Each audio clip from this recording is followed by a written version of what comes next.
이거는 유통하는 사람이니까 여러분이 한번 보십시오 라고 말하지 않습니까? 그래서 그런 느낌으로 제가 뭐 잘나서가 아니라 이런 거를 보따리를 싸가지고 왔으니까 이 보따리에서 필요한 게 어떤 건지 한번 생각해 보셔라. 이런 느낌으로 제가 강의의 앞부분에서 제 얘기를 조금 해보겠습니다. 자, 다음. 예. 자, 저는 이제 다시 한번 말씀드리자면은 본명을 자홍이라고 합니다. 자비 자의 넓은 홍자를 사용을 하고 있고요. 지금 이제 오늘 여기 오게 된 것은 우리 동국대 산하에 이제 불교 학술원이라는 곳이 있는데 그곳에 이제 인문한국 인문한국 플러스 연구단이 있습니다. 거기에서 이제 저는 보조 연구원입니다. 그래서 여러 이제 연구원 교수님 밑에서 여러 가지 업무 보조를 해드리는 그 역할을 하고 있는데 경우에 따라서 강의도 제가 진행을 합니다. 현재는 이제 동국대학교 이제 선학과 박사과정에서 지금 논문을 지금 작성을 하고 있고요. 그래서 이제 제가 20년도에 전역을 해가지고 이제 2년 동안 박사를 마치고 지금 이제 논문을 쓰고 있습니다. 그래서 저 같은 경우는 일단 우리 조계종 대한불교 조계종 포교원의 불교 크리에이터라는 것으로 선정이 되어가지고 2기로서 활동을 했었습니다. 그래서 그 얘기는 계속 보면서 말씀드리겠습니다. 다음. 제가 이제 스님이 된 지 출가한 지는 사실 좀 됐습니다. 제가 한 몇 살 정도 돼 보이십니까? 네? 30대 초반. 딱 액면. 그리고 여러분들 굉장히 사회생활 앞으로 잘할 것 같은 얘기인 것 같습니다.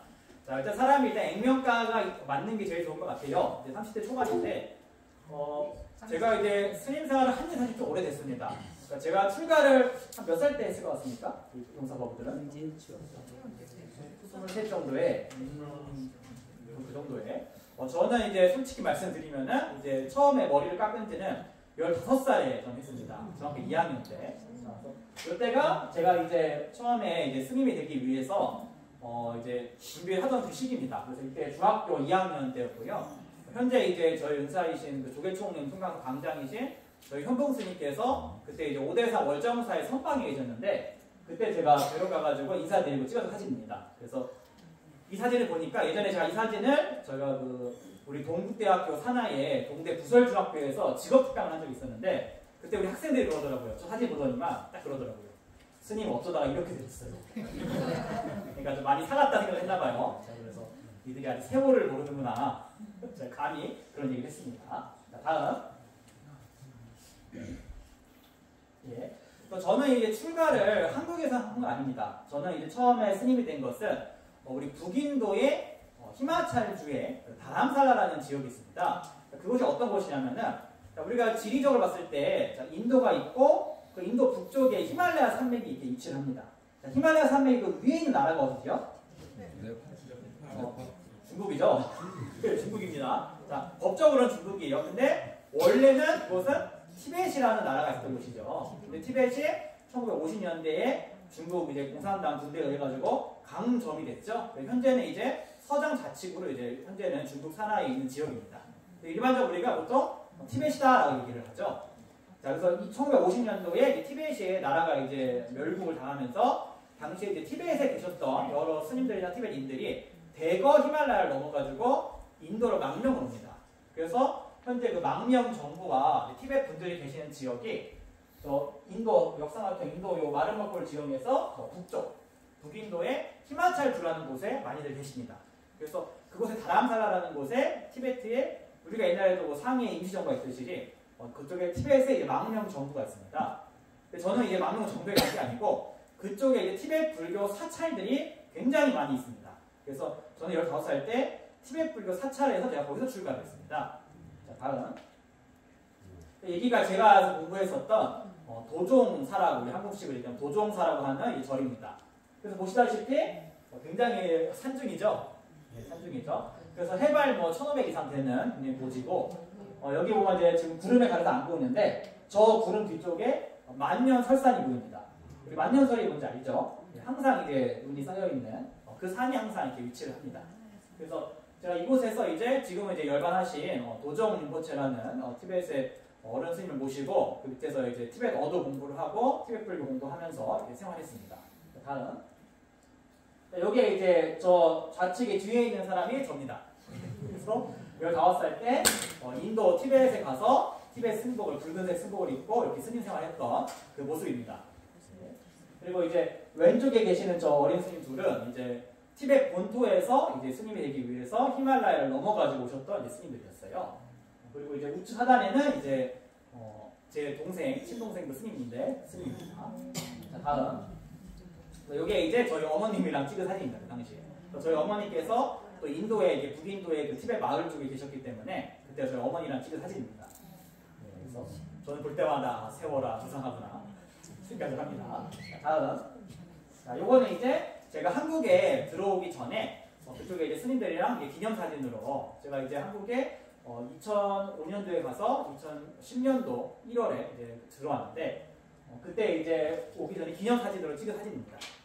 근데 참 우리 불교의 가르침에 모인 것은 흩어지고 만났으면 헤어짐이 있다 그랬는데 지금은 이제 저기 가운데 계시는 림보체 어른 스님들이 입장하셨고 밑에 스님들도 이제 티베트 돌아가신 스님도 계시고 환속 가신 분도 계시고 지금 돌아가신 분도 계시고 참 이렇게 세월이 지나면서 많은 변화가 있는 것 같습니다.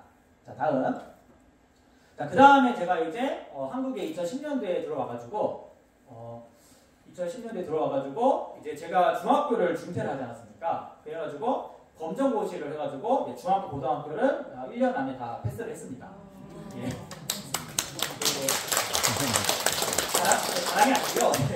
이게 검정고시는 좀 쉽습니다. 네, 쉽고 금방 할 수가 있어요. 그래서 검정고시를 한 이유가 당시에 이제 한국의 이제 은사스님 밑으로 제가 이제 출가를 하러 갔는데 한국 우리 조계종으로 들어가려고 갔는데 당시에 이제 법안이 바뀌어가지고 저희 종단법이 고등학교 졸업이 안 되면은 출가가 아예 원천 금지가 되는 거예요. 그게 몇 번 왔다 갔다 했거든요. 어떨 땐 되기도 하고 안 되기도 하고. 그 당시에 우리 종단 법규상 고졸 이상만 가능하다 해가지고 다시 돌려보내줬어요. 그래서 검정고시를 치고 와라. 그래가지고 이제 서울에 와가지고 1년 정도 저희 부모님 집에 있으면서 검정고시 준비를 했습니다. 그렇게 해서 이제 고졸 학력을 받고 현재 전라남도 우리 순천에 있는 송강사, 조계종의 송강사에 다시 들어갔습니다. 다시 처음부터 이제 행자생활이라고 하죠. 우리 군대로 치면 이제 신병 훈련생이죠, 훈련생. 네, 훈련생으로 이제 시작을 합니다. 그래서 이때는 그냥 살이 쪽 빠져가지고 날려가게 아주 이렇게 했었죠. 네, 다음. 네, 그 다음에 이제 그렇게 해서 이제 우리 조계종의 시스템은 이제 처음에 행자생활을 마치면은 3이라고 불리는 예비 승려 자격을 받습니다. 그래서 우리 군대로 치면은 사관생도나 삼사관에 있는 것처럼 이 4년 정도 이제 예비 승려 과정을 거치게 돼 있죠. 그래서 그 과정을 거치면서 이제 공부를 했습니다. 자, 다음. 그래서 저는 이제 그 김포에 김포시 풍무동에 가면은 중앙승가대학교라는 학교가 있습니다. 보통 우리가 이제 스님들 학교 그러면은 동국대라는 생각을 하는데 사실 우리 한국에는 스님들 교육기관이 되게 여러 군데가 있습니다. 동국대학교도 있고 중앙승가대학교, 기초선언, 강원 여러 가지 기관이 있는데 저 같은 경우는 이제 스님들만 다닐 수 있는 이제 기숙학교입니다. 일종의 우리 기숙학교인데 김포 풍무시에 있는 중앙승가대학교에서 이제 공부를 했습니다. 그래서 여기서 제가 전공을 어떤 걸 했냐면은 이제 경전 번역 관련 전공을 했습니다. 그래서 역경학과라고 하는데 보통 역경 그러면은 얼마나 역경이 많은 과길래 이름이 역경학과냐 그러시는데 그 역이 아니고 이제 번역의 역입니다. 그래서 경전을 이제 번역한다는 말을 전통적으로 역경한다 그럽니다. 그리고 이제 번역을 하는 이제 스님이나 선생님을 역경사라고 해요. 역경사. 그래서 원래 이 학과는 역경사를 이제 배출하는 걸 목적으로 만들어진 과고요. 그래서 주로 배우는 게 이렇게 비인기 과목을 배웁니다. 한문, 불전, 그 다음에 산스크리트, 고대 인도 이런 거 공부하고 특히 영어도 많이 합니다. 영어를. 여기서 한 가지 말씀드리자 싶은 게 보통 우리가 이제 불교 그러면은 한문을 위주로 생각 많이 하시잖아요. 그러니까 보통 스님들은 한문 위주로 많이 하겠구나. 놀랍게도 지금은 동국대를 안 보시면은 한문도 많이 보지만 실제로는 영어 비중이 굉장히 높습니다. 왜냐하면 이제 서양에서 현재 우리 불교를 굉장히 많이 받아들여가지고 오히려 더 어떤 측면에서는 깊이 연구하시는 측면이 있어요. 서양에서 지금. 그렇기 때문에 지금 현대 불교학을 한 사람들은 영어 자료를 굉장히 많이 보게 됩니다. 그래서 그게 조금 우리 불교의 달라진 모습이죠. 자, 다음. 그 다음에 제가 또 티베트어를 아무래도 어릴 때 있었기 때문에 저는 이제 인도 힌디어를 하진 못하지만 티베트어를 제가 구사를 합니다. 그러다 보니까 이제 티베트 통역을 좀 많이 할 일이 많았습니다. 그래서 제가 이제 현재도 하고 있고 이제 그 승가대학교 대학생활을 하면서도 이제 뭐 방학이나 휴일이나 종종 여러 가지 경우에 티베트 스님들을 이제 오셨을 때 한국에 제가 통역을 진행을 많이 했습니다. 그래서 이제 왼쪽 같은 경우는 이제 저거는 2000한 몇 년도일까요?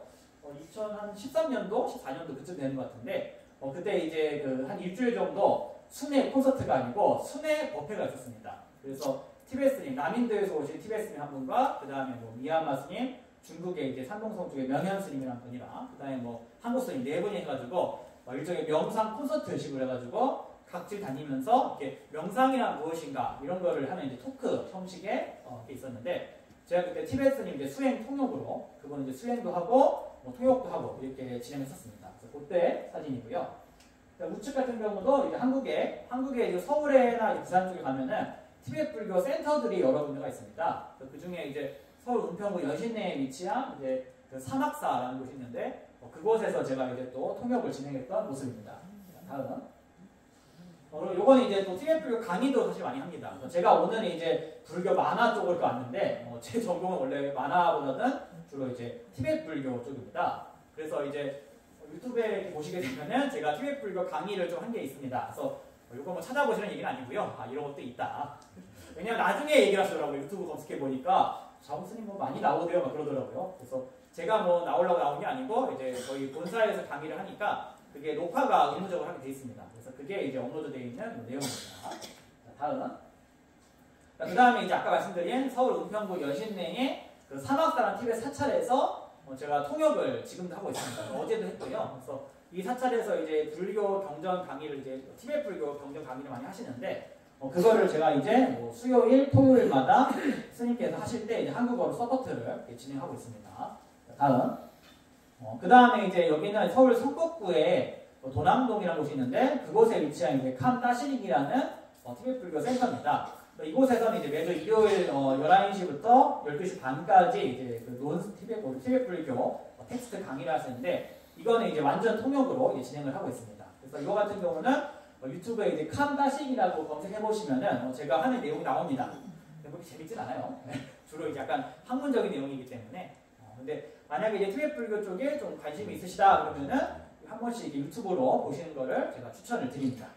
다음. 자, 여기까지가 이제 제 학문적인 좀 얘기고, 자, 여기까지 얘기를 했을 때 생각을 하세요. 자원 스님 그러면은, 학자구나, 학문한 사람이구나.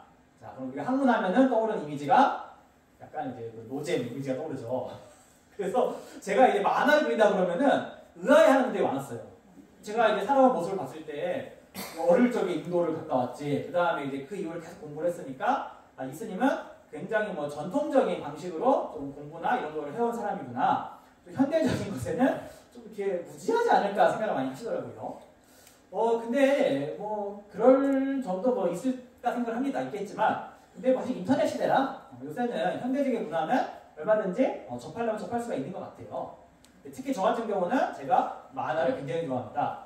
제가 이제 요새 말로 만화 오타인데, 그래서 만화에 대해서 얘기하자 그러면은 뭐 엔간한 프로 만화가랑도 제가 얘기해서 지지 않을 자신 있을 정도로 만화를 굉장히 좋아하는데 그러다 보니까 제가 이제 만화를 어떤 이제 포교의 방식으로 사용을 하게 된 지가 좀 됐습니다.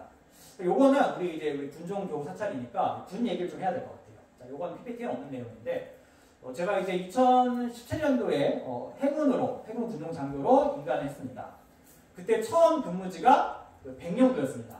우리나라 최서북단 해병대 유교단이 있는 우리 훈련부대가 있는 백령도죠. 그래서 그때 아직도 기억이 안 난다. 딱 훈련 받고 저희 이제 임관을 하는데 뽑기를 하잖아요. 어디로 배치될지. 근데 갑자기 이제 해군인데 쫙 돌리는데 섬 갈 사람이 올해는 2명이나 있다 그러시는 거예요. 섬 갈 사람이. 그래가지고 저희 동기들이랑 이렇게 앉아가지고 야 누가 섬을 갈까 이렇게 하고 있는데 딱 얘기를 하시더라고. 저희 최선임 최고차 목사님 오셔가지고 야 섬 2명이다. 그래가지고 누구? 연평도. 연평도 제가 아니더라고요. 제가 그래서 다행히 인연이 아니군요. 다행히 연평도가 워낙 힘든 곳이니까. 그 다음에 백령도인데 백령도가 제가 딱 됐습니다. 그래가지고 내일 당장 들어가라 하시더라고요. 내일 당장. 그래서 제가 그 서울에 짐도 있고 해서 짐이 있는 거예요. 그래서 짐도 붙여야 되고 백령도에 갈 생각하니까 이 짐 붙이는 게 일단 보통 일이 아니더라고요. 또 제가 책이 많았습니다. 당시에 책이 거의 한 15박스가 있었는데 이거를 백령도에 붙이려고 하니까 보통 일이 아니더라고요. 다행히 전화를 드리니까 거기 계신 선배 목사님께서 걱정하지 마라. 우리 군종병이 잘할 것이다. 그러니까 왜냐면 이제 같이 만날 수가 없습니다. 배치 기간 때문에 이제 만나지 못하게 돼 있거든요. 그래가지고 걱정하지 마라. 내가 다 알아서 준비할 테니까 목대기만 와라 그러시더라고요. 그래가지고 15박스를 이제 어떻게 이게 보냈습니다. 보내고 이제 캐리어를 이따만한 캐리어를 끌고 이제 인천항에서 가게 됐죠. 근데 저 사실 그 전까지는 해군에서 뭐 훈련 받긴 했지만 기본적으로 이제 군종장교는 육군에서 다 훈련을 하시거든요. 그렇기 때문에 배를 탈 기회가 별로 없습니다.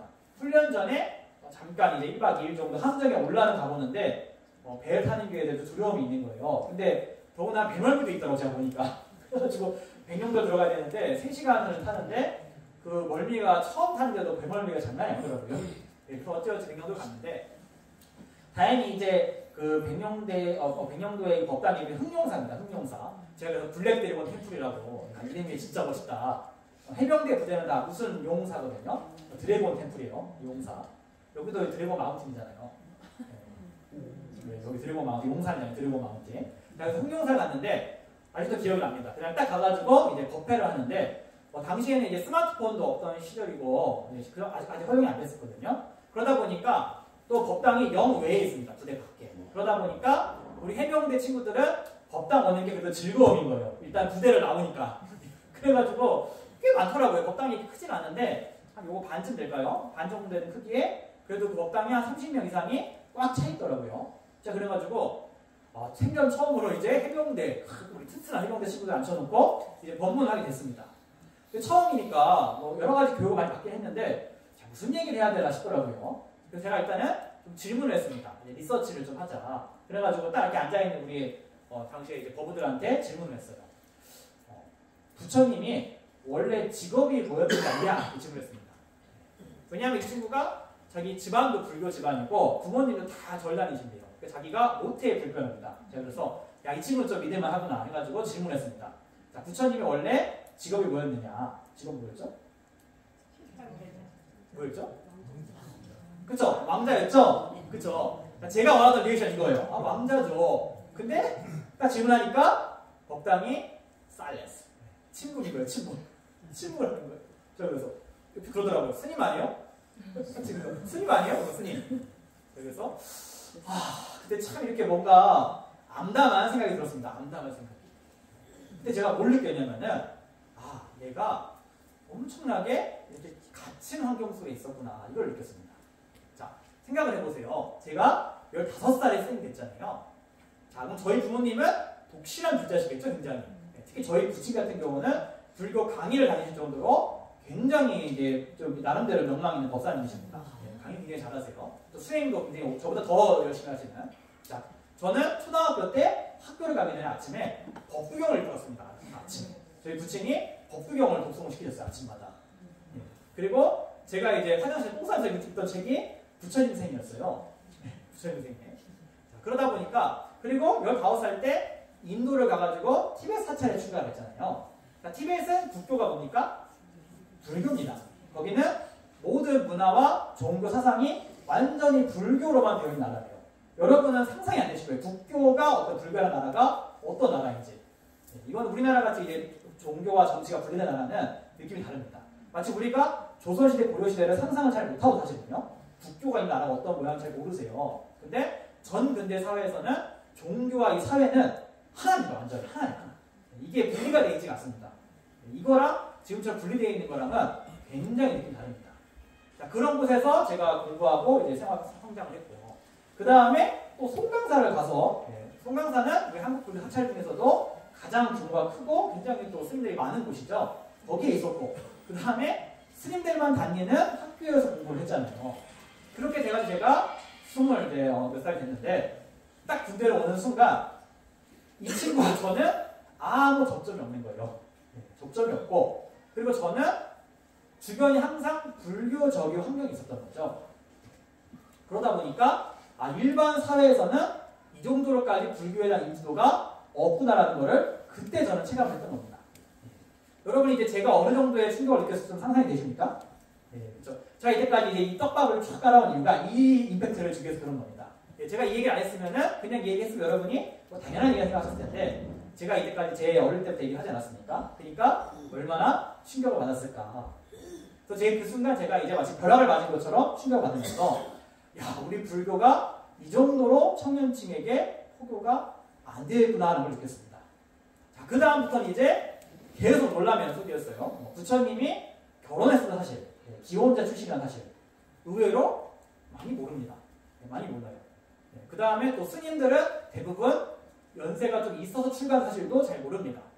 대표적으로 지금 이제 유튜브에 보면은 우리 스님들의 굉장히 희화한 채널이 있어요. 혹시 아시나요, 여러분? 스님들 군대 같이 묘사하는 것들 유튜브로 굉장히 좀 되게 부정적으로 묘사를 사실 하거든요. 이게 보면은 코미디언들이 이렇게 하는 건데, 개그맨이 하는 건데, 사찰의 스님들이 막 군대식으로 이렇게 우리 소위 말하는 군대식 문화 있지 않습니까? 그런 병영학습 같은 그런 거를 생각해서 하는 거를 막 묘사를 합니다. 근데 그게 사실은 굉장히 비현실적입니다. 왜냐? 그렇게 젊은 스님이 없습니다, 한국에는. 대부분 출가를 하면은 제가 소망사에 갔을 때도 다 저희 아버지 뻘이었어요, 스님들 대부분 다. 거의 40대, 50대에 출가를 하셨는데 그 연세의 분들은 대부분 다 사회 경험을 30년씩 하신 분들이죠. 굉장히 일반 세속의 생활을 잘 아시는 분들이에요. 근데 이분들이 무슨 어떤 사회생활을 모르는 날씨에 묘사를 한다는 거는 굉장히 좀 잘못된 사실 묘사인 거죠. 저같이 좀 어릴 때 출가한 스님들은 오히려 굉장히 희귀한 1%가 안 되는 스님들이라는 거. 이게 이제 불교 한 20년 사이의 변화인데 이런 것도 사실은 반영이 안 되어 있는 거죠. 어떻게 보면 이 사회가 업데이트가 안 되어 있다, 불교에 대해서. 우리 불교에 대한 이미지는 거의 조선시대라는 겁니다. 또 한 가지 얘가 제가 한 7, 8년 전에 아까 제 사진 보면 제가 맥북 쓰고 있는 거 나오지 않습니까? 맥북. 제가 예전에 이제 그 애플을 되게 좋아해가지고 돈이 별로 없는 와중에도 막 중고로 맥북을 사가지고 굉장히 많이 썼거든요. 그 당시에 이제 어느 스님도 저를 따라서 맥북을 사셨어요. 사신 다음에 사용을 해보니까 너무 불편하신 거예요. 프로그램도 제대로 작동이 안 되고. 그래가지고 야, 이거를 처분을 해야겠다. 그러니까 이거를 누구 주시기에는 이제 스님도 이게 돈이 많지가 않으셔가지고 그거를 팔아야 하실 거 아니에요. 저한테 부탁하셨습니다. 자홍 스님, 이 맥북을 좀 중고 판매를 해달라. 그래서 당시엔 당근마켓이 없던 시대니까 제가 네이버 중고나라에 글을 올렸어요. 그래서 맥북 팝니다. 그러니까 연락이 왔습니다. 연락이 와가지고 제가 이제 두루마기를 입고서 맥북을 가방에 메고 어디 카페에 갔습니다. 가니까 여자분이 탁 나오시더라고요. 30대 한 중반의 여자분이 나오셔가지고 스님이 오니까 일단은 되게 놀라시는 거예요. 딱 앉아서 제가 이제 그 스님이니까 커피 한 잔 사드렸어요. 사가지고 이렇게 같이 마시면서 얘기를 막 하는데 그분이 맥북을 열어서 막 확인하셔야 될 거 아니에요. 인터넷 되는지 화면에 문제가 없는지. 그러다가 그분이 저한테 그 얘기를 하는 거예요. 아, 스님들도 컴퓨터를 씁니까? 그 말을 듣고 네? 그분이 그러시는 거예요. 아, 스님들은 이렇게 붓글씨 쓰고 그러지 않느냐. 그래서 그 조선시대 스님들 얘기 아니야 그거는. 동국대학교에 제가 공부를 하고 있는데 동국대에서는 기본적으로 모든 수업 시간에 다 노트북을 켜고 있다. 그리고 저희는 할만대장 경우는 다 전자로 보지 누가 지금 종이로 보느냐 그거. 제가 그 얘기를 했습니다 당시에. 그러니까 이분이 굉장히 놀라시는 거예요. 아, 스님들도 컴퓨터를 하시는군요. 자, 비슷한 거 맞습니다. 예전에 여러분 미국의 유명한 그 코미디언 중에 코난 오브라이언 혹시 아십니까? 지금은 조금 이제 안 나오는데 이분이 한국에 오신 적이 있었어요. 어느 유튜브에 가셨는데, 그러니까 유튜브 채널 나왔는데 한국 사찰을 방문을 한 거예요. 근데 그 당시에 이제 어떤 장면이 나오냐면은 눈이 많이 온 사찰에서 이제 스님이 막 이 주지 스님이 이 코난 오브라이언한테 목탁 치는 것도 알려주고 막 합장하는 거 알려주고 막 그럽니다. 그래서 막 코믹하게 나오다가 이 코난 오브라이언이 야 천년의 사찰 너무나 이 고즈넉하고 신비롭다 막 이런 거 동양의 신비다 그런 거예요. 근데 갑자기 스님이 이렇게 핸드폰을 막 돌리시는 거예요. 그래서 하니까 아이폰을 딱 꺼내시는 거예요. 코난 오브라이언이 아이 스님 아이폰 있으세요? 그런 거예요. 갑자기 스님이 난 폰이 2개다 그러시는 거예요.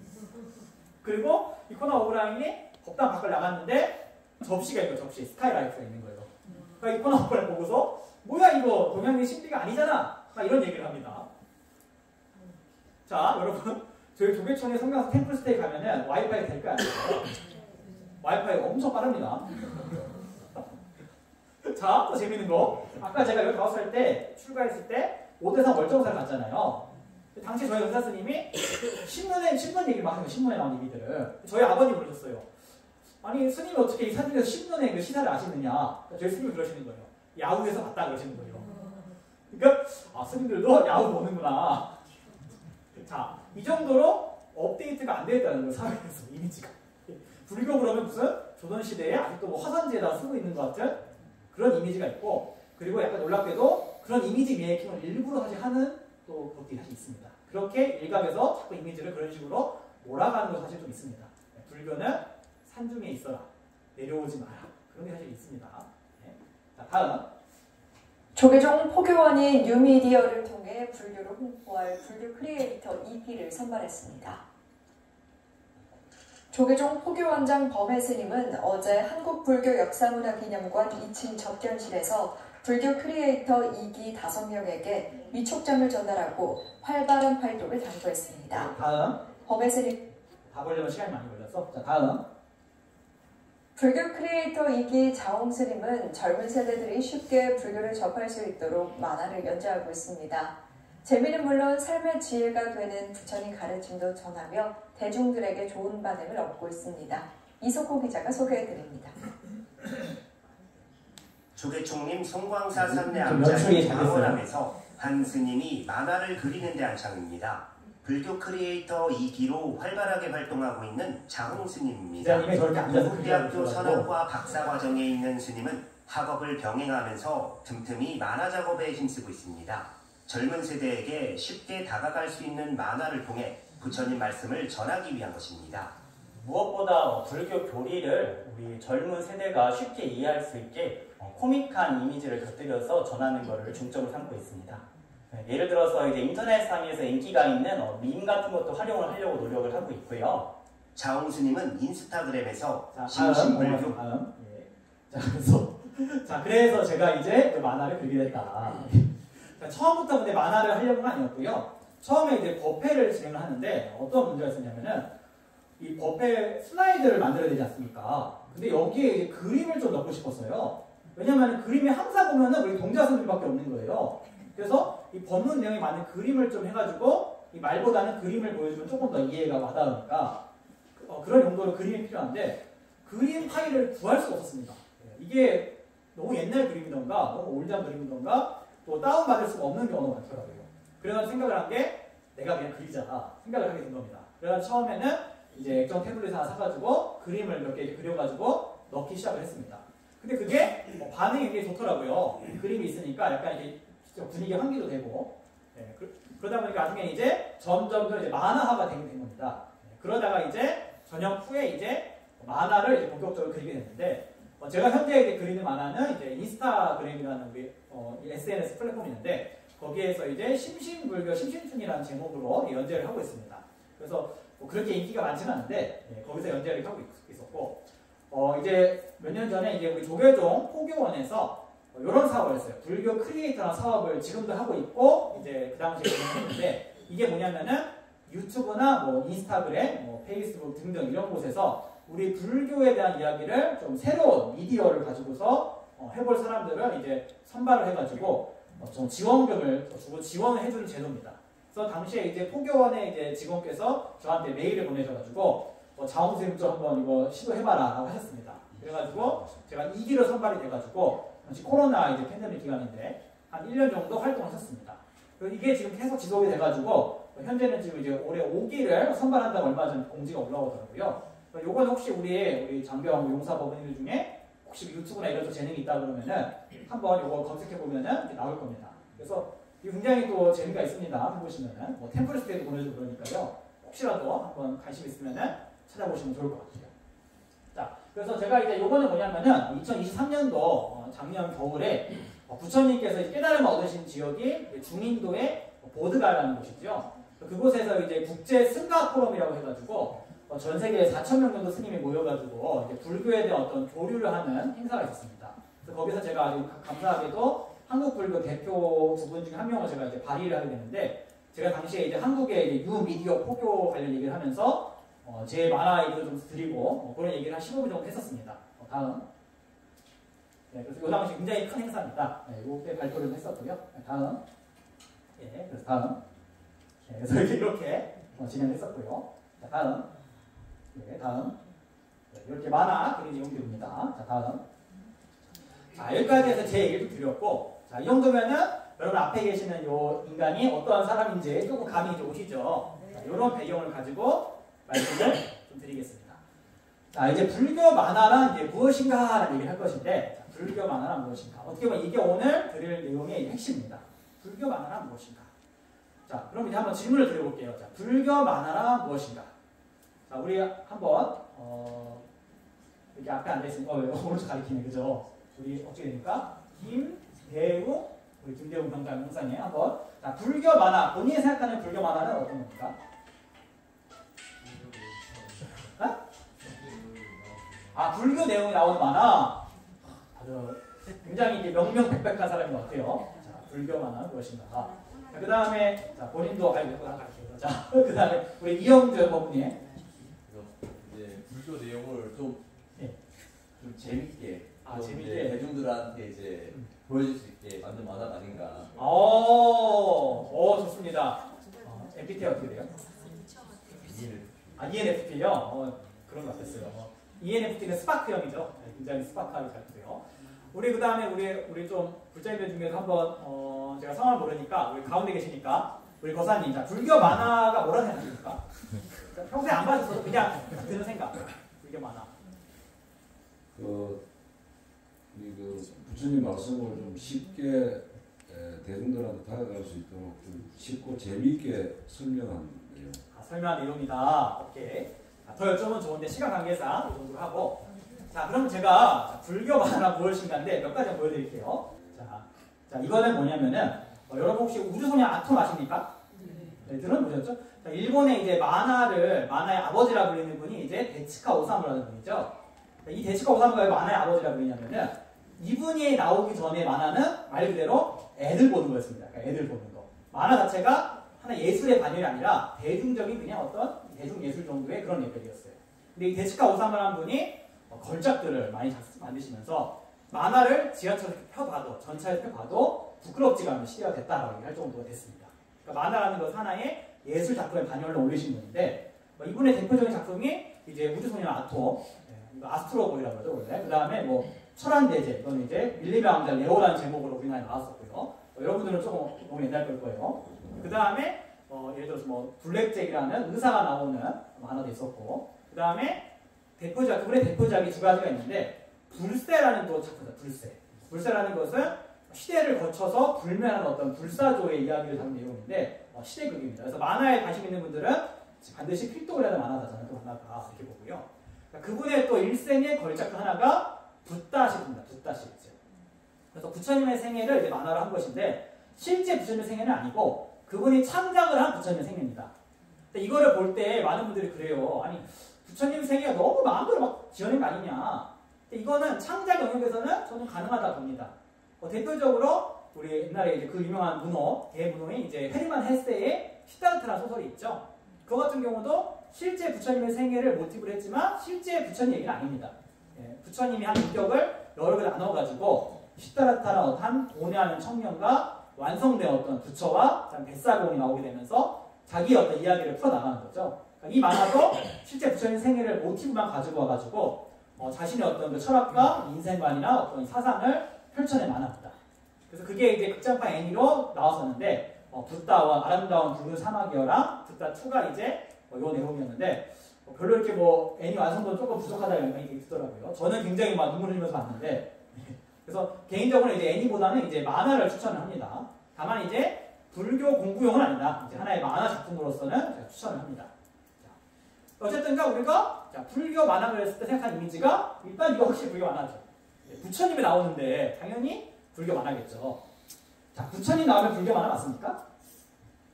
자, 부처님이 나오면은 불교 만화다. 맞습니까? 자, 볼게요. 다음. 자, 여러분, 요 만화들, 맨 우측에 있는 만화 이거 아시죠? 신과 함께. 자, 신과 함께 아십니까? 예, 주범인 작가님이 그리셨던 만화인데, 자, 요 신과 함께 저승편이 우리 불교의 지장경에 많이 이렇게 기반을 해가지고 지옥도를 가는 내용이 나오게 되죠. 그래서 여러 가지 발설 지옥이 무슨 지옥이 나오지 않습니까? 자, 요거 불교 만화입니까? 아닙니까? 지장경에 기반한 불교 지옥과 내세관이 나온다. 불교 만화입니까? 불교 만화입니까? 자, 좋습니다. 자, 그 다음 두 번째 만화 혹시 아십니까? 여러분 당연히 모르실 거고 혹시 우리 용사법을 압니까? 저 만화? 봤어요? 종말의 발길이? 자, 다음 들어주세요. 자, 방금 그거 불교 만화입니까? 자, 방금 보신 내용은 이제 일본의 유명한 코미디 만화 중에 그 세인트 영맨이라는 성인 오빠란 말이에요. 성인 오빠, 세인트 영맨이 만납니다. 이 내용이 뭐냐면은 우리 이제 양대 종교죠. 우리 불교의 부처님과 그다음 기독교의 예수님이 두 분이서 이제 인간 세상에 휴가를 내려오십니다. 휴가를 내려가가지고 일본에서 자취 생활을 하신 거예요. 두 분이 자취 생활을. 그래가지고 젊은 모습으로 청년의 모습으로 이렇게 자취 생활을 하시면서 겪는 여러 가지 에피소드를 다루는 내용입니다. 자, 이거 부처님 나왔잖아요. 불교 내용도 나옵니다. 그죠? 자, 불교 만합니까? 불교 만합니까? 어때요? 불교 만화 어때요? 아, 맞아요? 불교 만화 맞습니까? 자, 참 쉽지 않죠? 불교 만화란 도대체 무엇인가? 우리가 생각할 때 뭐 스님 나오고 부처님 나오면은 불교 만화인가? 근데 그렇다고 스님 부처님 나와가지고 막 공들고 배틀하고 막 싸우고 그게 불교 만화인가? 자, 그거 참 애매하죠. 자, 그렇죠? 뭐가 불교 만화일까? 자, 이 질문은 결국에는 불교란 무엇이고 불교 문화란 무엇인가라는 근본적인 질문으로 회귀를 해야 됩니다.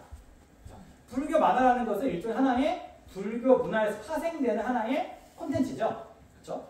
그렇다면 불교 만화가 무엇이냐 물으려면 우리는 불교 문화란 무엇인가라는 질문으로 돌아가야 될 겁니다. 자, 그 다음에 불교 문화라는 질문을 거슬러 나갔으면은 불교랑 불교 문화는 무엇이 다른가라는 질문을 던져봐야 됩니다. 자, 이 얘기를 드리고 싶어요. 자, 우리 한번 우리 부처님 공양 올리는 거를 이제 불공 드린다라고 얘기를 하죠. 불공 드린다.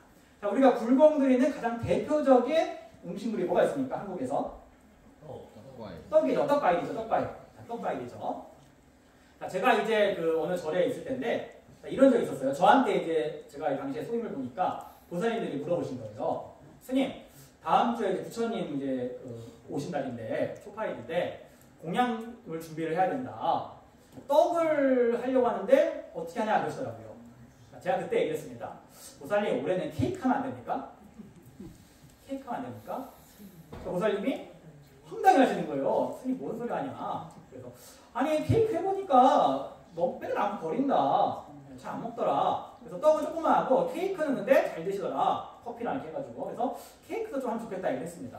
그러니까 보살님께서 굉장히 당황하시는 거예요. 아니, 스님, 제가 10년을 다녔지만 케이크를 한 적은 없었다. 제가 그랬습니다.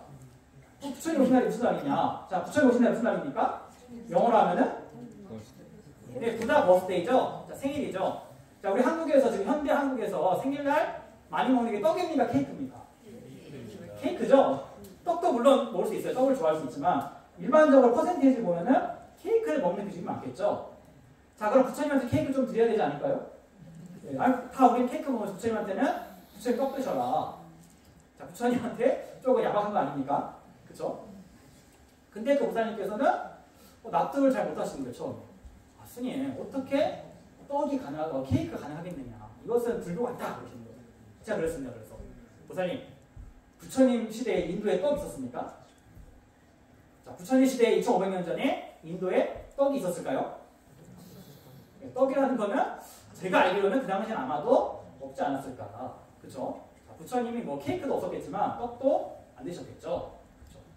자, 여기서 여러분 알 수가 있죠. 자, 떡! 불교입니까? 불교 문화입니까? 불교 문화죠. 그쵸? 왜 망설이세요? 아, 스님, 불교지! 떡이 불교지! 떡이 없으면 불교 없어집니까? 떡은 불교가 아니라 불교 문화죠. 그쵸? 자, 제가 예전에 중앙승가대학교에서 아까 공부했다고 했잖아요. 근데 당시에 저희 승가대학교에 원어민 영어 선생님이 한 분 계셨습니다. 영어 교수님 계셨는데 이분이 이제 국제 포교를 하는 선생님들을 위해 가지고 영어 수업을 진행하는 선생님이셨어요. 이분은 고향이 미국 캘리포니아입니다. 근데 이분이 좋아하는 거는 선불교세요.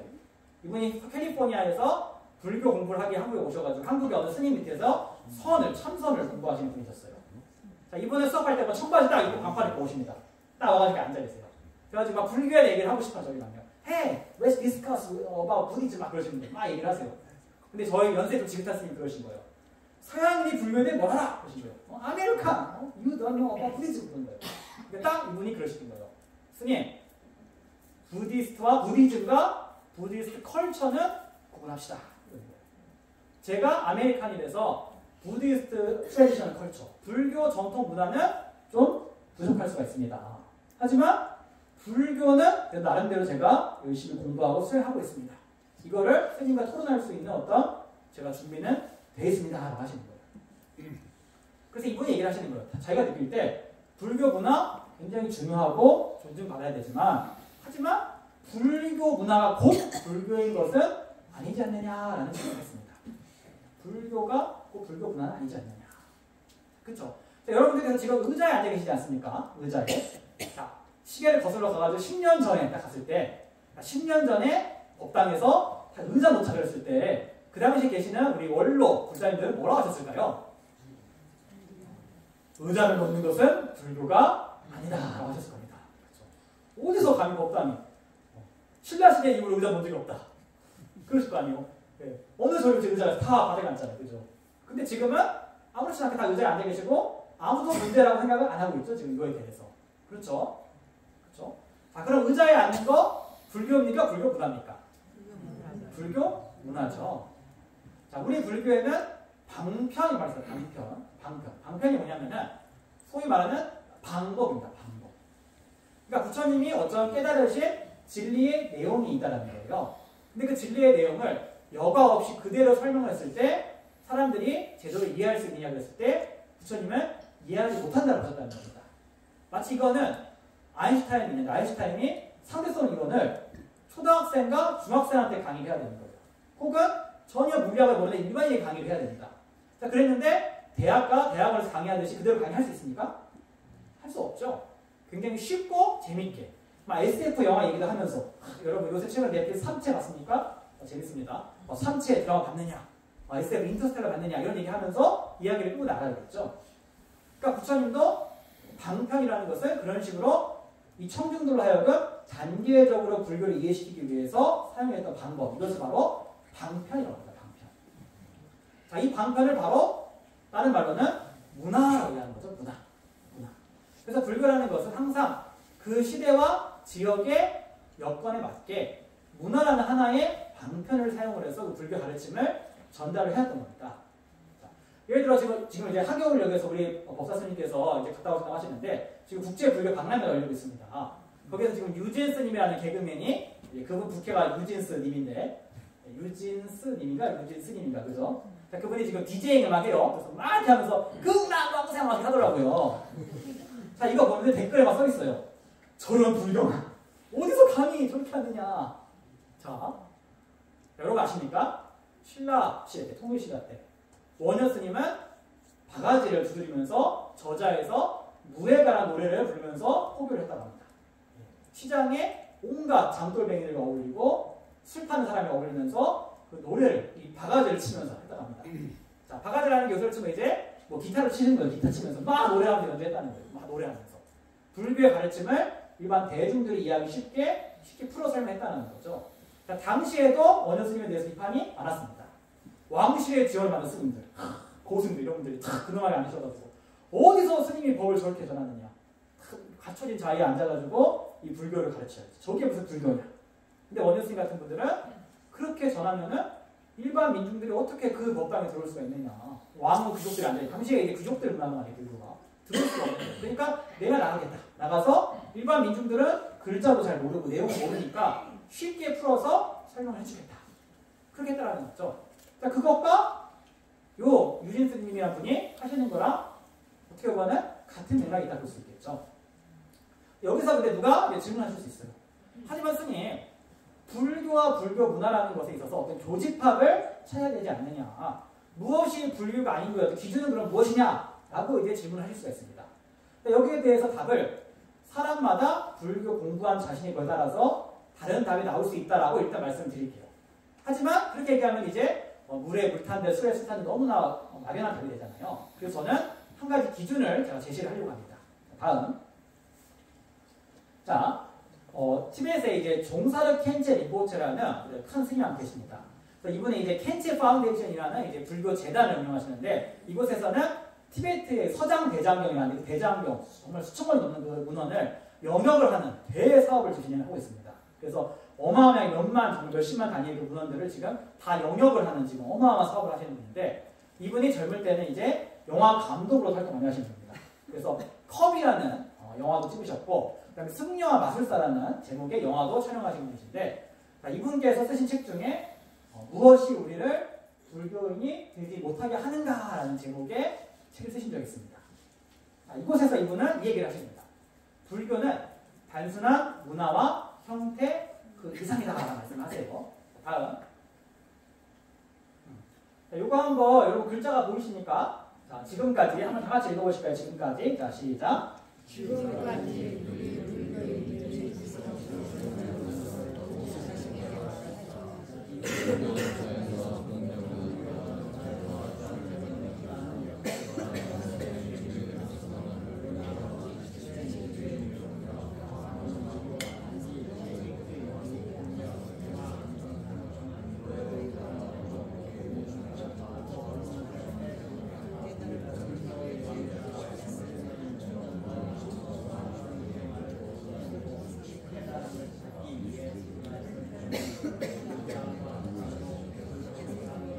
무저함과 관목수 이상의 그 무엇인가를 찾고 있었음에 했다. 잘 읽으셨습니다.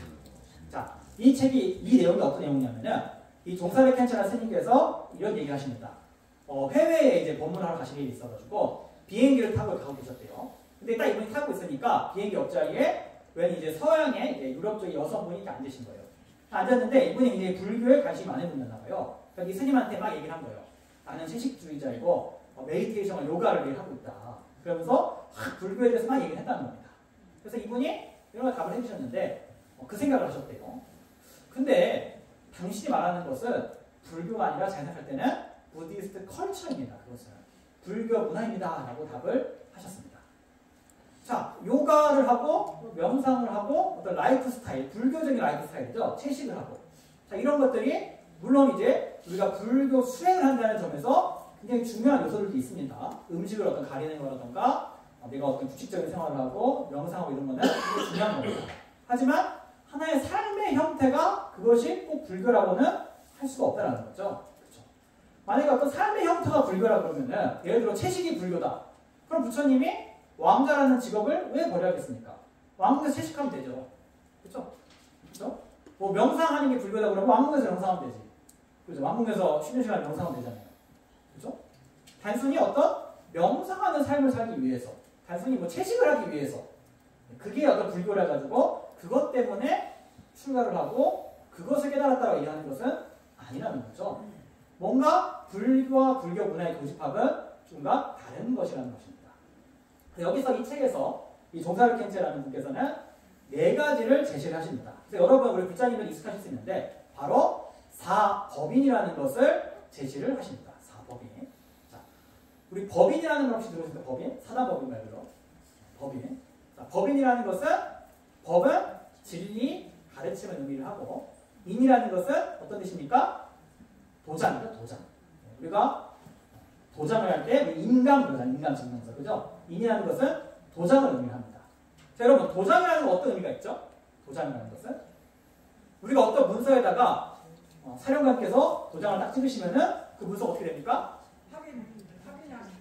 확인이 되죠. 이 문서의 진위가 확실하게 되는 거죠. 그렇죠. 옛날 조선시대에 임금이 옥새를 찍는 순간 그 문서의 힘은 어마어마하게 되는 거죠. 그 누구도 감히 그 문서의 그거를 의심할 수가 없게 되는 거죠. 그렇죠. 자, 우리 불교에서도 법인이라는 것은 무엇인가가 불교인가 불교가 아닌가를 판별하는 하나의 확인 도장이라는 것입니다. 가르침, 진리의 도장인 거죠.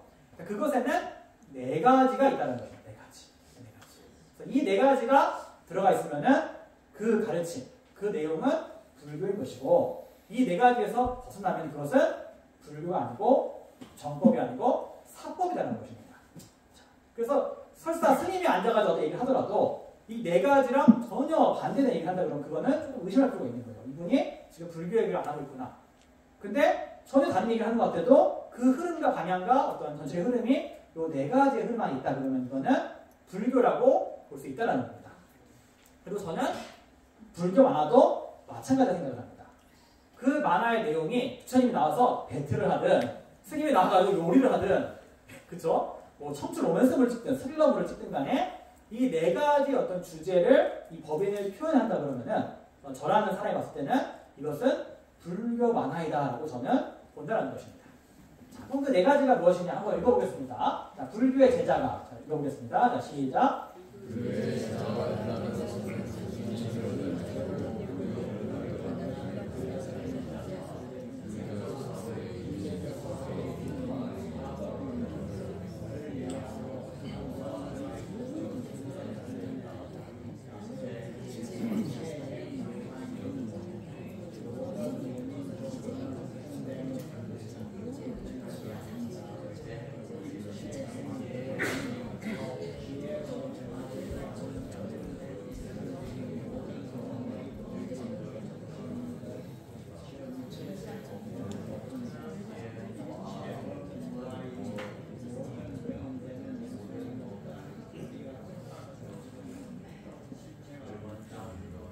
깨달음의 상태인 열반은 모든 일상적 경험과 개념을 넘어서 있다.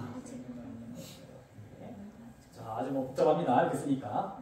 네 개 있다가 그랬으면 딱 들어와야 되는데 읽었을 때 이건 또 뭔 얘기인가 생각이 들죠. 자, 뭐 그렇게 한 번 읽어서 이해가 되면은 불교가 뭐 못하러 몇 년 더 공부를 하고 우리 법사스님 같은 분들이 여러분한테 법문을 매주 해주시겠습니까? 그렇죠? 자, 이 사법인이라는 것은 첫 번째 이렇습니다. 자, 일체행 무상인 그러죠? 일체행 무상인. 말 너무 어렵습니다. 일체행 무상인. 자, 근데 이거를 한문을 굳이 쓴 이유는 풀어 쓰면 말이 너무 길어집니다. 그래가지고 쉽게 쪼개다 보면 한문이 편하죠. 자, 일체 그러면 말 그대로 올입니다. 올. 자, 모든이라는 뜻이에요. 모든 일체. 그래서 뭐 일체 그런 말 안 합니다 그러잖아요. 일체 모릅니다. 우리가 일절 모른다 그러죠. 일절. 그게 원래 일체죠. 일체. 자, 행이라는 것은 뭐냐면은 쉽게 말하면은 원인과 조건에 의해 가지고 만들어진 어떤 사물과 존재들을 다 행위합니다. 그런데 그러면 누가 그럴 거 아니에요? 아니 스님, 세상의 모든 게 다 원인과 조건에 의한 것이지 원인과 조건에 의하지 않은 것도 있습니까? 라고 하겠죠. 자, 근데 원인과 조건에 의하지 않은 것들도 세상에 존재합니다. 추상적인 개념들은 그런 경우가 많죠. 그거는 실제하는 게 아니고 어떤 생각에 의해서 우리가 정의를 내리는 거잖아요. 그런 것들은 원인과 조건에 영향받지 않는 것을 상정할 수가 있습니다. 자, 하지만 원인과 조건에 의지 만들어진 것을 행위라고 한다. 자, 무상이라는 것은 상이라는 것은 영원하다, 항상하다는 말이죠. 자, 그럼 무상은 무슨 말입니까? 항상한 영원함이 없다라는 거죠. 자, 그럼 쉽게 말하면 뭡니까? 원인과 조건에 의해서 형성된 모든 사물과 존재들은 영원함이 없다는 것입니다. 영원함이 없다. 왜 그렇습니까? 원인과 조건에 의해서 형성이 됐으니까 당연히 영원할 수가 없겠죠. 그 원인과 조건이 하나 사라지면, 변화하면은 그 사물도 성립이 될 수가 없으니까요. 이해되십니까? 그죠? 자, 이것이 바로 일체의 무상이죠. 자, 우리가 어떤 무상하다 그러면은, 무상 그러면은 이제 무상적 정서 그래요. 옛날에 국어 시간에 배울 때 보면, 불교적 정서, 무상을 표현한다 그러거든요. 보통 부정적인 정서입니다. 뭔가 이렇게 다 부질없고, 그렇게 안 표현하면 아주 허무하고. 근데 무상이라는 말 자체는 사실은 그런 의미는 내포가 되어 있지 않습니다. 그냥 말 그대로 있는 그대로 얘기를 하는 거예요. 원인과 조건에 의한 것들은 영원히 고정되어 있는 사물이 없더라. 자, 이게 사실이죠, 여러분. 자, 한번 생각해 보십시오. 자, 이게 무상입니다. 두 번째, 일체행 고인 그러죠. 일체행 고인. 자, 원인과 조건에 의해서 만들어진 일체의 모든 경험들, 존재들, 이것들은 고통이라는 겁니다. 자, 고통. 자, 이렇게 얘기를 하면은 예전에 제가 불법단에서 강의할 때 우리 거부들은 그 얘기 하더라고요. 스님의 인생 경험이 없어서 그럽니다. 얼마나 인생에 즐겁고 행복함이 많은데 스님은 왜 절에만 있어가지고 그렇다. 그런 얘기를 하는 거예요. 자, 그래서 이 얘기를 했어요. 자, 고라는 말의 원래 의미는 불만족, 만족스럽지 못하다는 의미인 것이다. 이 얘기를 했습니다. 자, 우리가 살아간다는 것은 만족입니까? 불만족입니까? 살아간다는 것은 불만족이죠. 한번 자기 가슴에 손 놓고 생각해 보십시오.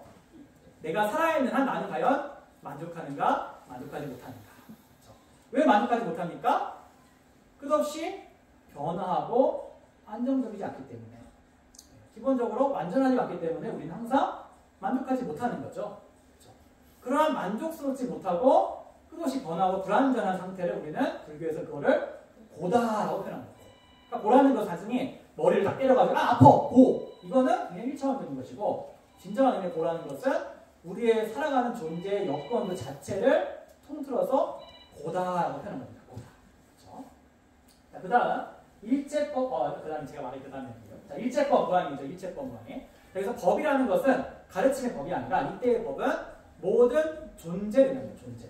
자, 법이라는 말은 원래 인도의 단어라는 뜻인데 여기에는 거의 수십 가지의 의미가 있습니다. 여기서 법은 모든 존재라는 뜻이에요. 모든 존재. 자, 일체법, 모든 존재. 자, 모든 존재에는 무아죠. 나가 없다 이 말이죠. 자, 근데 아니, 모든 존재 나가 없다 뭔 말이냐? 여기서 나라는 것은 이 나뿐만이 아니라 우리가 어떠한 대상과 존재를 봤을 때 거기에 있다라고 기대하고 있는 고정되고 견고한 다른 것에 의지하지 않는 실체를 나라고 얘기합니다. 그것이 나의 신체와 마음을 대상으로 했을 때는 자아가 되는 것이고 사물을 대상으로 했을 때는 소위 말하는 법아, 신류라고 표현합니다. 신류. 이것을 이제 보통 법이라고 얘기해요. 법아라고 얘기합니다. 그래서 우리가 어떤 사물을 봤을 때 우리는 그 사물에 어떠한 변체는 실체가 있다고 생각을 합니다. 자, 우리 요새 MZ 세대한테는 제일 인기 있는 폰이 뭡니까? 갤럭시입니까? 아이폰입니까? 했을 때 아이폰이라고 하더라고요. 근데 아이폰이 대세래요. 자, 이런 얘기 생각할 수 있어요. 자, 아이폰을 사고 싶다. 최신 아이폰 지금 몇이죠? 15죠? 자, 15 프로 맥스를 사고 싶다. 그 생각하는 거예요. 15 프로 맥스를 사면은 여러분 이런 인터넷을 봤어요? 아이폰 15 프로 맥스를 사고 자신감이 생겨났다. 아이폰 15 프로 맥스를 가지고 카페에 들어가니까 나를 보는 눈이 달라진 것 같다. 왠지 자신감 생기고 카페에 주문할 때도 줄어들지 않고 당당하게 주문할 수 있게 됐다. 이런 얘기 있어요. 이런 개그가 있습니다. 우리 거사님들은 차가 주로 그러시죠? 네, 내가 경차 몰고 가면은 내가 좀 날 무시받는 것 같고 중형차 탁 끌고 가면은 뭔가 나를 보는 사람들의 시선이 달라진 것 같다. 우리 보살님들은 가장 쉬운 예는 백 같은 거 들고 가면은 사람들이 보는 눈이 달라진 것 같죠? 뭔가 나라는 사람의 덕이 올라간 것 같지 않습니까? 자, 그런데 여러분 그 가방과 그 차와 아이폰이라는 것에 사람의 고귀함과 뛰어남, 훌륭함이라는 것이 안에 내포가 되어 있습니까? 내포가 되어 있습니까? 그럼 아이폰 깨지면은 나의 고귀함도 깨집니까? 차 폐차하시면은 나의 고귀함도 폐차됩니까? 아니라는 걸 사실 우리는 알고 있죠. 그렇죠? 우리는 뭔가 어떤 사물에 대해서 실제 거기에 존재하지 않는 것을 끝없이 부여를 하고 거기에다가 집착을 합니다. 이것을 우리 불교에서는 창란이에요. 창란입니다. 그러니까 부처님께서는 항상 얘기를 하십니다. 우리가 어떤 현상과 존재와 사물에 대해서 있다라고 믿는 그것 사실은 거기에서 발견할 수가 없다는 것입니다. 그 발견할 수 없음을 한 글자로 뭐라고 합니까? 바로 공하다고 얘기를 하죠. 공하다. 자, 공하다라는 것은 없다, 무존재다, 험하다 이런 얘기가 아니죠. 내가 뭔가를 집착하고 있다라고 믿고 찾았을 때 그 찾는 그것이 사실은 거기에 없다. 우리가 예를 들어서 제가 어느 우리 이제 이게 뭐죠? 우리 영등버브를 찾으러 어디 방에 갔어요. 근데 영등버브가 그 방에 없잖아요. 그럼 제가 그 방을 뭐라고 합니까? 그 방이 비어있다라고 얘기를 하죠. 네. 우리가 어느 사무관을 찾으러 갔는데 그분이 그 자리가 없어요. 그럼 우리가 공실이다라고 얘기를 하죠. 그렇죠. 즉 내가 찾는 게 무엇인가 집착하는 그것이 거기에 없다고 했을 때 우리는 그것을 공하다라고 얘기를 하는 것입니다. 그렇죠? 그래서 일체의 모든 존재는 사실은 우리가 그것을 깊이 분석하고 사색하고 탐구하기 전에는 거기에 본질적으로 있는 것처럼 보이지만 정말 탐색과 찾았을 때 사실 거기에 그 사물은 우리가 찾는 그것은 없다는 것입니다. 그거를 얘기해서 일체법 무아라고 하는 것이죠. 자, 여기서 이제 알 수가 있죠. 자, 우리가 이 산다는 것은 끝없이 모든 것을 변화를 한다는 것은 우리한테 만족스럽지 못하고 항상 불안합니다. 불안하고 항상 고통스럽죠. 항상 두렵죠. 자, 이 두려움에서 벗어나는 방법이 무엇입니까? 그것은 바로 공하다라는 것. 그것에 있지 않다라는 것을 알았을 때 우리는 그 불안 고통에서 벗어나고 자유를 얻는다는 거죠. 이거는 그리고 좀 더 깊이 들어가게 되면은 우리는 우리 스스로가 태어나고 죽고 늙고 병든다는 얘기지 않습니까? 생로병사하는 존재를 얘기합니다. 그런데 정말 궁극적인 차원에서는 생로병사하는 것조차 사실은 이 나라는 존재에 있어서 그것은 공하다라는 것입니다. 생로병사라는 것조차 사실은 이 나의 진정한 내면에서는 그것 사실은 찾을 수가 없다라는 것입니다. 그걸 일컬어서 우리는 생사를 벗어났다. 생사를 초월한 대자윤이다라고 표현을 하는 것이죠. 그리고 그거를 깨달은 자를 우리는 일컬어서 부처다라고 얘기하는 것이죠. 그리고 그 깨달은 자가 도달하는 궁극의 통화, 그것을 열반 정멸이라고 하는 것입니다. 열반이라는 것은 인도말로 니르바나죠. 니르바나라는 것은 한문으로는 청량이다. 청량. 청량이라는 것은 우리 청량음료 마시잖아요. 우리 더울 때 한여름에 막 흘려면 더우시잖아요. 그때 청량음료 함께 딱 마셔요.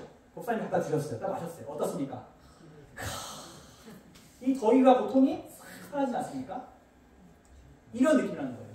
나를 이때까지 막 끓이고 괴롭히고 온갖 고통, 생로병사와 이 삶의 모든 문제와 고통들이 한순간에 청량음료를 마신 것처럼 시원하게 사라졌다는 겁니다.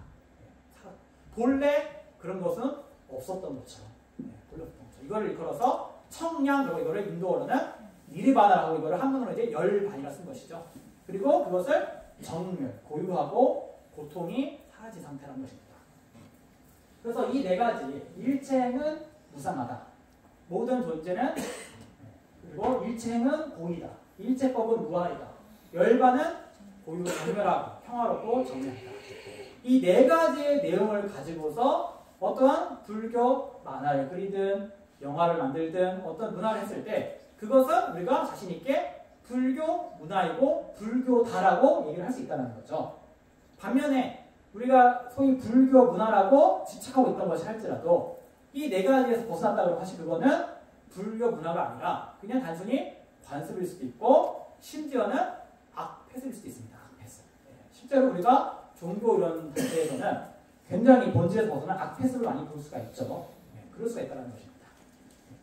그래서 오늘 제가 이제 여러분께 이제 불교 만화, 불교라는 주제로 얘기를 했는데 다시 정리를 하면은 불교 만화가 무엇이냐는 질문은 결국에는 불교 만화라는 것은 불교 문화가 무엇인가에 대한 질문으로 가야 되는 것이고 불교 문화가 무엇인가에 대한 질문은 불교란 무엇인가라는 질문으로 거슬러 가야 됩니다. 그리고 불교란 무엇인가라는 것은 제가 제시하는 그 기준은 4법인을 중심, 4개의 진리의 도장을 중심으로 이것이 있을 때 이것을 불교를 할 수가 있다라고 제가 오늘 말씀을 드리면서 오늘 강의를 마치도록 하겠습니다.